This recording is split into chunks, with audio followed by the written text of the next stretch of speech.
الان شما بردی؟ بله جی. اونا باختن؟ بله.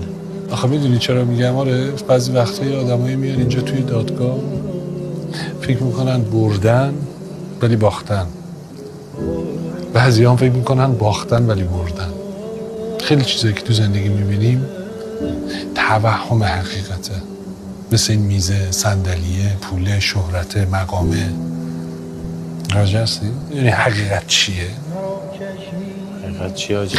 اون لحظه‌ای که تو چشمت رو منفعت خودت میبندی و به منفعت یه آدم دیگه فکر میکنی، بهش عشق میدی. این حقیقی ترین لحظه زندگی ماست، عشق.